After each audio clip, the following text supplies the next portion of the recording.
Hola, ¿qué tal? Mi nombre es Beltrán Rodríguez José Antonio. Soy estudiante de la Universidad Virtual del Estado de Guanajuato, de la licenciatura en Derecho. Mi número de matrícula 19013275.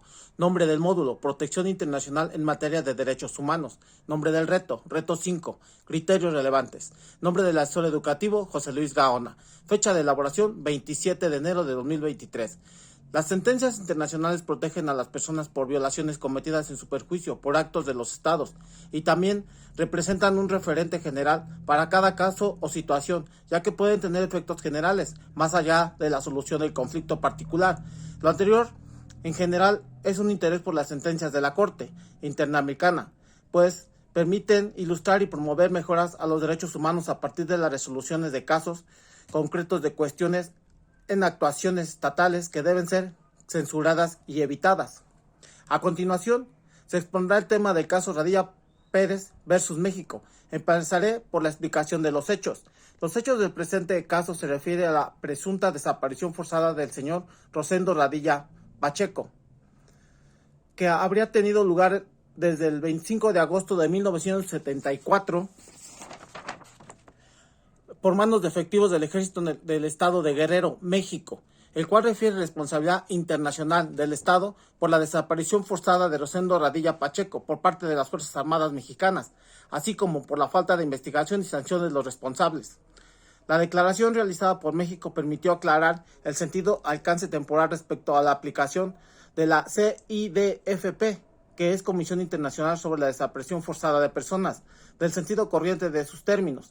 Se desprende claramente que las disposiciones de tal instrumento son aplicables a hechos que se ejecutan o cometen con posterioridad a su entrada en vigor, a la luz del artículo 31 de la Convención de Viena, que dice: un tratado deberá de interpretarse de buena fe conforme al sentido corriente que haya de atribuirse a los términos del tratado en el contexto de estos y teniendo en cuenta su objetivo y fin.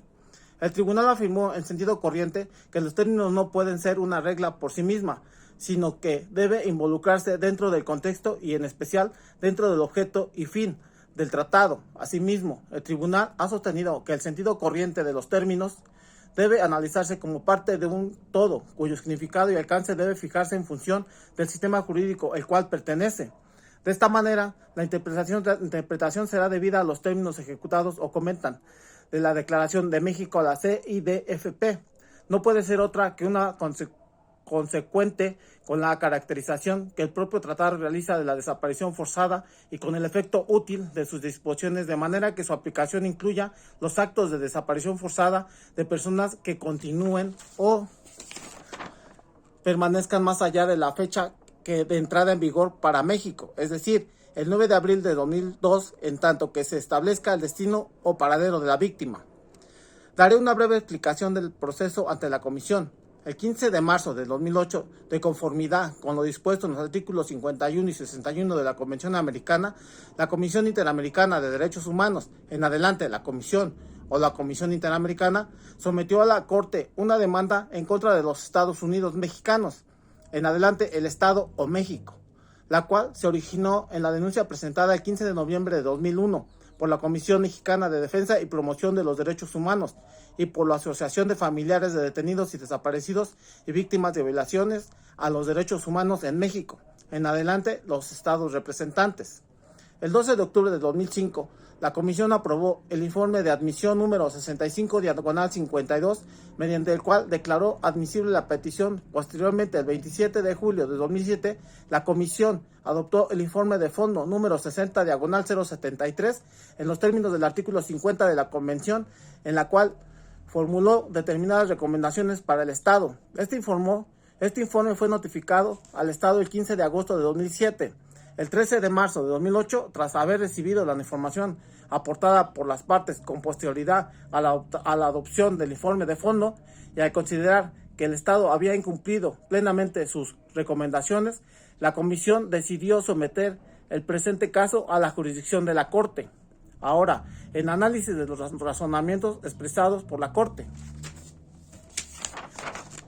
El tribunal tomó en cuenta que el Estado no llevó a cabo mayores diligencias en la investigación de los responsables de la detención y posterior desaparición del señor Radilla Pacheco. En tal sentido, la Corte concluyó que la investigación no fue realizada en forma seria, efectiva y exhaustiva, como lo ha hecho en ocasiones anteriores. La Corte consideró pertinente señalar que la reserva de información a personas ajenas al proceso en la fase preparatoria de las investigaciones penales se encontró previstas en diversas legislaciones internas. En este caso, el Estado demandado ha señalado lo anterior como fundamento para no enviar a la Corte la documentación solicitada en relación con el proceso penal interno relativo a la supuesta desaparición forzada del señor Rosendo Radilla Pacheco.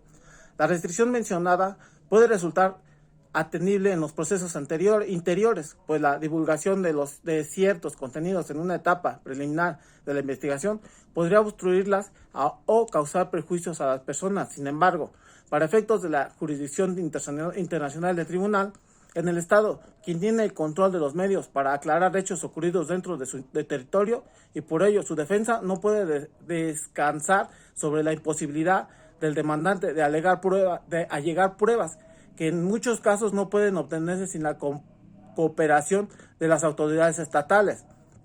En el mismo sentido, la Corte Europea de Derechos Humanos rechazó argumentos presentados por un Estado con el objeto de no enviar información de un expediente penal que se encontraba abierto y que había sido solicitado.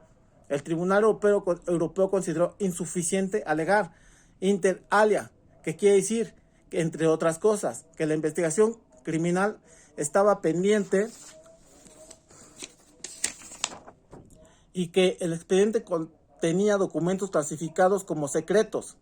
El tribunal destaca que anteriormente en un caso contra el Estado mexicano ya había señalado que cuando las actas de investigación se encuentren bajo reserva, corresponde al Estado enviar las copias solicitadas, informando de tal situación y de la necesidad, conveniencia o pertinencia de mantener la confidencialidad debida de dicha información, lo cual es cuidadosamente evaluado por el tribunal para efectos de incorporarla al acervo probatorio del caso.